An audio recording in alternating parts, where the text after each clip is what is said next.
if you're creating a company or if you're joining a company, the most important thing is to attract great people. So either join a group that's amazing, that you really respect, or if you're building a company, you've got to gather great people. I mean, all a company is a group of people that have gathered together to create a product or service. And so depending upon how talented and hardworking that group is, and the degree to which they're focused cohesively in a good direction, that will determine the success of the company. So do everything you can to gather great people if you're creating a company. Focus on signal over noise.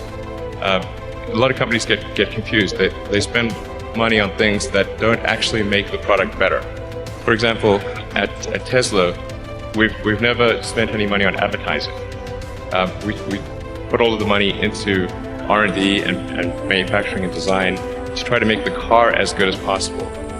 And I think that's the way to go. For any given company, just keep thinking about, are these efforts that people are expending, are they resulting in a better product or service? And if they're not, stop those efforts. Depending on how well you want to do, particularly if you're starting a company, you need to work super hard. So what does super hard mean? Well, when my brother and I were starting our first company, instead of getting an apartment, we just rented a small office and we slept on the couch. And we showered at the YMCA, and we're so hot up we had one computer, so the website was up during the day, and I was coding at night. 7 days a week, all the time.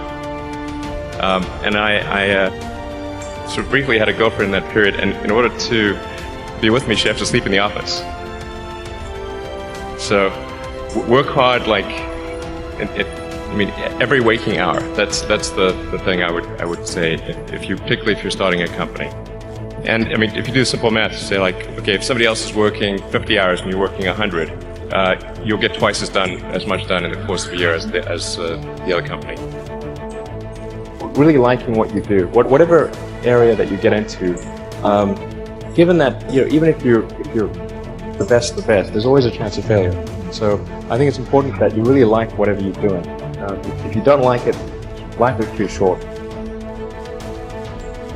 If you like what you're doing, you think about it even when you're not working. It's something that your mind is drawn to, and if you don't like it, you just really can't make it work. We're doing these things that seem unlikely to succeed, and we've been fortunate, and at least thus far they have succeeded.